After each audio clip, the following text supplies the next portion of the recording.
Bonjour camarades membres du SDT3S, bonjour camarades membres de la Fédération des syndicats de la santé, bonjour à tous les travailleurs. Je vais vous faire un bref compte rendu ou résumé de la rencontre que nous avions eue hier avec le ministère de la Santé et son équipe. C'est vrai que c'était une rencontre de prise de contact, mais nous en avions profité pour passer en revue l'état des négociations. Parce qu'il faut savoir que nous sommes en train de dérouler un plan d'action, et que ce plan d'action sera ponctué par une grève les mercredis 22, jeudi 23 et vendredi 24. Donc, pour les points sur lesquels nous avons échangé, c'était le protocole d'accord qui avait été signé avec le ministère des Finances, auquel protocole d'autres ministères avaient apposé leur signature concernant les points à incidence financière.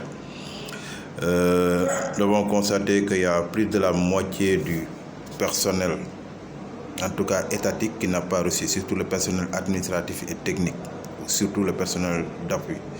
Il y avait aussi la situation du personnel aussi contractuel des hôpitaux.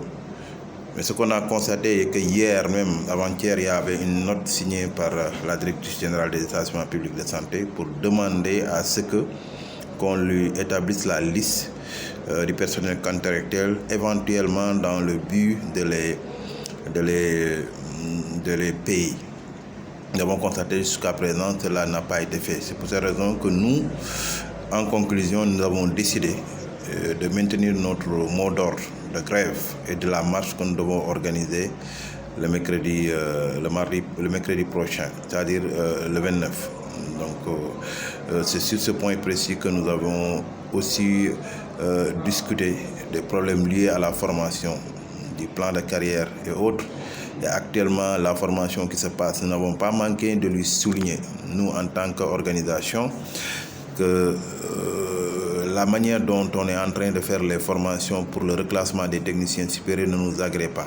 Bien au contraire, c'est extrêmement dangereux même pour le système, parce que nous ne pouvons pas comprendre pour des spécialistes avec leur déficit qu'on leur bombarde des cours en informatique et des cours en législation, alors que les conclusions de la rencontre tenue à Thiès, c'était de combler uniquement les gaps pour cette section.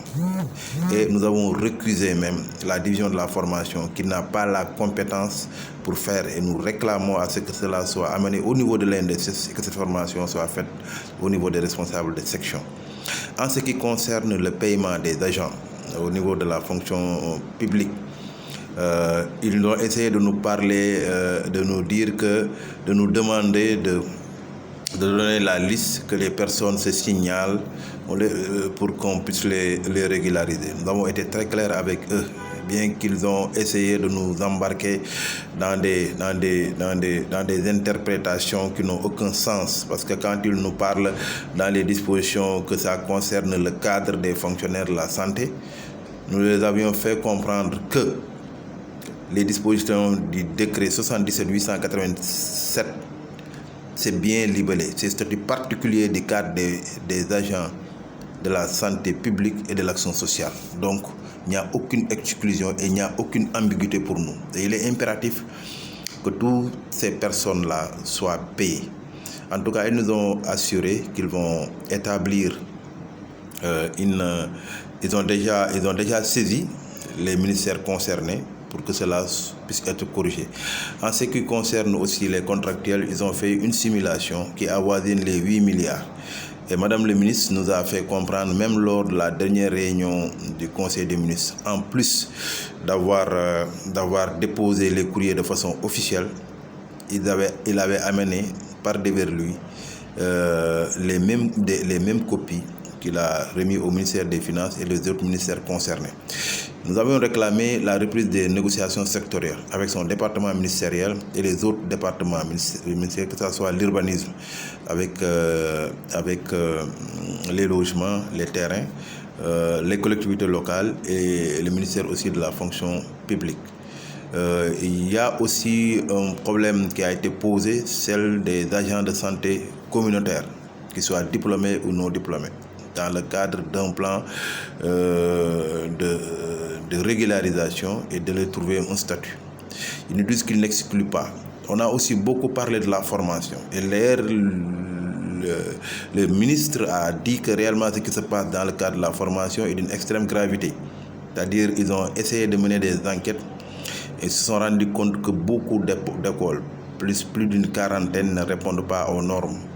Et normalement, ces écoles-là devraient être fermées. Mais comme on est à l'approche de la certification, une fois cela terminé, on va assainir le secteur. D'ailleurs, même une rencontre est prévue dans ce sens. Donc, on fera le monitoring de l'ensemble des points de revendication qui concernent, en tout cas,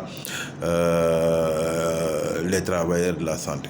Donc, ce qui est rassurant, mais qui n'est pas encore concret, est qu'ils reconnaissent qu'on paiera tous les agents de la fonction publique en ce qui concerne l'indemnité de logement, qu'ils soient administratifs ou techniques. Tous les agents aussi contractuels au niveau des hôpitaux aussi seront payés. Maintenant, son problème est que pour le moment, ils ont demandé au ministère des Finances de les appuyer. Ils attendent que cela puisse être matérialisé. C'est pour ces raisons que nous avions dit, nous les remercions d'avoir accepté de nous écouter, mais nous maintenons nos mots d'ordre, aussi bien de la grève que de l'activité liée à la marche. Parce que pour nous voulons du concret et compte tenu du fait que l'État n'a pas encore respecté ses engagements, il faut impérativement que cela puisse être réglé.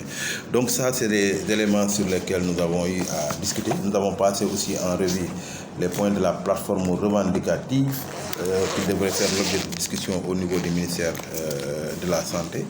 Et nous pensons que dans les jours à venir, ils vont convoquer, et au même titre que le ministère de la fonction publique va le faire, nous allons nous retrouver pour trouver des éléments de réponse par rapport à tous ces points qui ont été posés et qui attendent une régularisation assez concrète. Donc c'est pour ces raisons que on a posé la situation aussi de la régularisation des agents aussi de l'ISMEA pour qu'on puisse trouver des types de contrats à durée pour qu'on le fasse de la même manière qu'on avait fait avec les agents du ministère de l'Éducation, surtout des contractuels, qu'on fait peut-être 3 années ou 4 années de contractualisation, et à la fin de ces années de contractualisation, on les intègre dans la fonction publique au lieu de faire ce qu'on est en train de faire.